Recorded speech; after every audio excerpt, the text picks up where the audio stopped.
Barcelona versus Sevilla, the match that can potentially make or break the season. Let's get to it.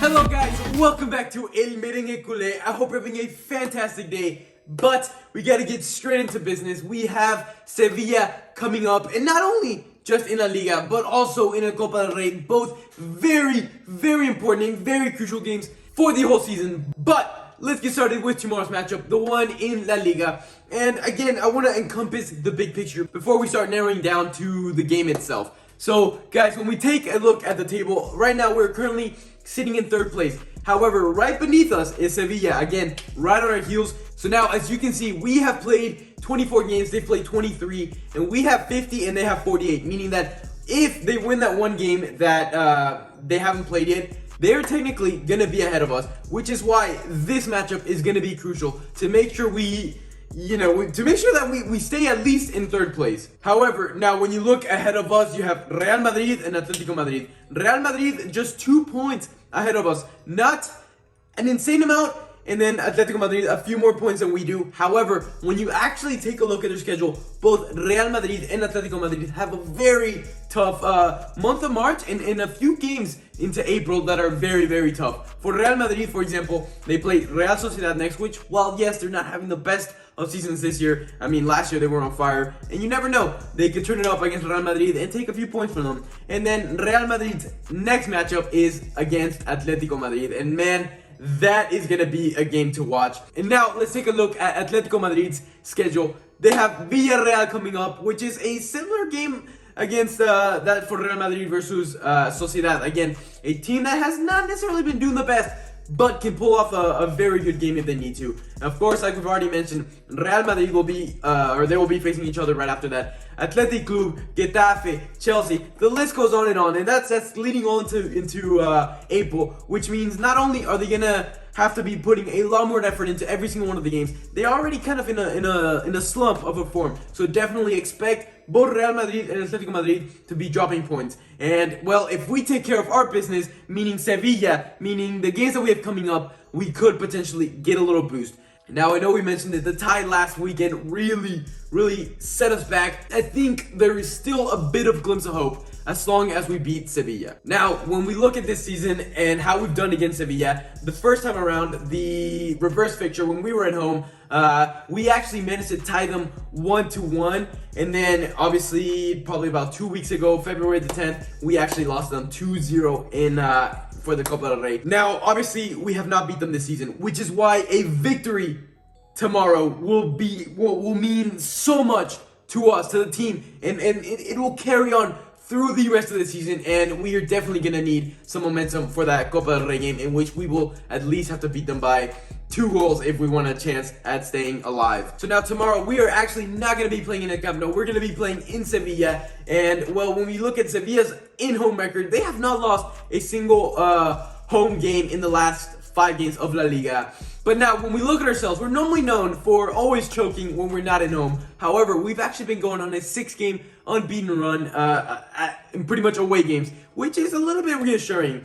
With that being said, like we mentioned in the previous matchup against Sevilla, they have been in a great, not just great, in an amazing form. Sevilla has been. They've been scoring a lot and conceding very, very little. Now, I do say little because in their last Champions League matchup against Dortmund, they actually lost 3-2. 3 goals in 1 game is unheard of for the type of form that they're in. And, well, it does give us a glimpse of hope, especially when we actually look at the game. You saw Sevilla was actually the team that scored on first. Dortmund then turned it on, scored 3, and then Sevilla managed to get a little glimpse of hope for the championship with a late, not equalizer, but a late goal. And now, when I say they have been conceding very, very little, I do mean it. In their past 9 games, the only game they've conceded in was against Dortmund. The rest of those 9 games have been absolute clean sheets for them, which is a little bit concerning when we look at the Copa del Rey fixture. But again, let's stay focused in tomorrow's matchup.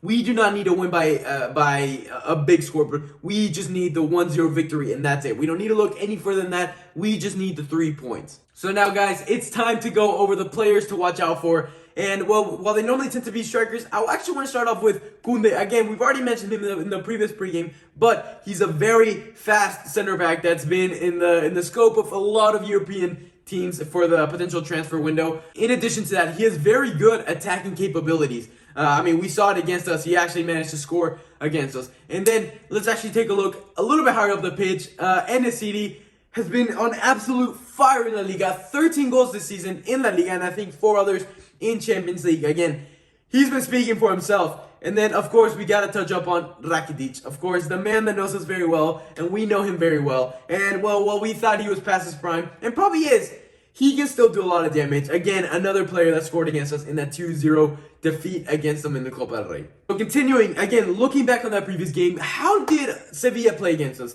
They were a team that felt very, very comfortable against us. They love to have possession. They demanded possession.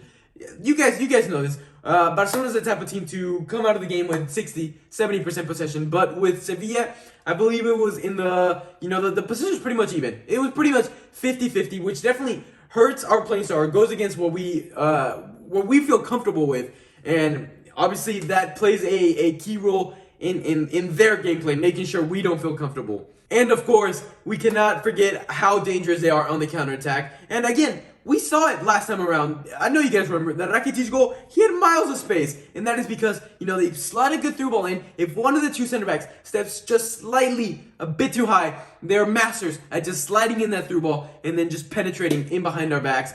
And they're going to be looking for that. But we're going to have to shut that down. And that pretty much highlights the importance of the two center backs that we have. The outside backs are very important as well because they like to attack on the outside, but the center backs in specific, they have to be perfect from the first minute to the last minute. So now, when we talk about the center backs, a bit of reassuring news finally goes our way. Araujo is back, which gives Koeman a little bit of wiggle room for the starting 11, at least in the defensive aspects of it. So let's get to it. Of course, we're going to have to be seeing Ter Stegen in the goalkeeper position. No doubts about that. On the left back position, definitely going to be Jordi Alba, and I'm expecting him to make very powerful runs up, but not too much. Don't expose us too much, which is why we're going to compensate for that with the rest of the team. Araujo, I'm actually going to put next to Jordi Alba. Again, very fast. We know what he's capable of. Hopefully he's game fit. Hopefully he's 100% ready because we're going to need him to be. So if Jordi Alba is pushing a little bit too high,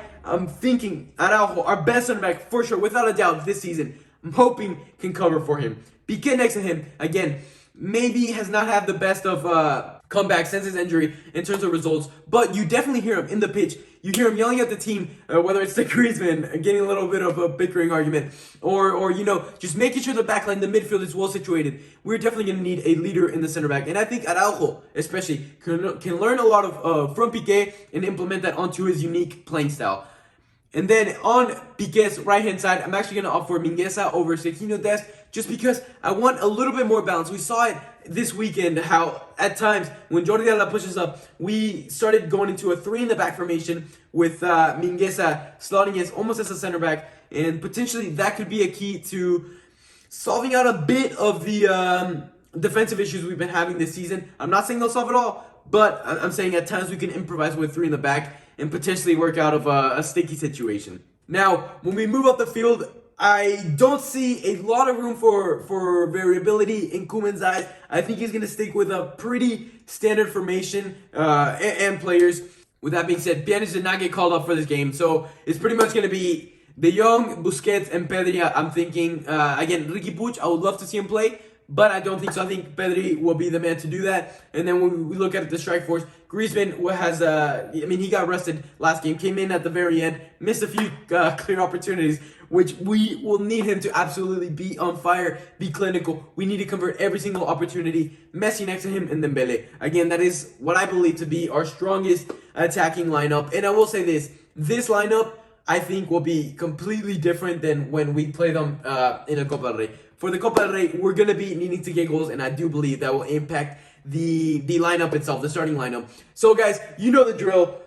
It is time for you to tell me your score predictions down below. If you get it correct, not only will I give you a shout-out, we'll definitely be doing a live reaction to tomorrow's matchup, but you will get your name put into the leaderboards at the end of the season. If you're the person with the most correct prediction, you will win yourself a Barcelona jersey. You're not going to be wanting to miss up on that opportunity, so go ahead, down below, comment your score prediction. And with that being said, I am actually going to predict a narrow 1-0 victory for Barcelona in the dying minutes. I think we're going to take it, and I think this is going to give us just enough confidence to approach the following game with a lot of fire. So guys, if you enjoyed the video, you know what to do. Hit a big thumbs up. Don't forget to hit that subscribe button and the notification bell. And you're not going to be wanting to miss any of the matches coming up. That's right, we have Sevilla. We're going to be reviewing the Atletico versus Real Madrid matchup and so many more. So guys, definitely go ahead and do that. And as always, Visca Barça! Vamos, chavos!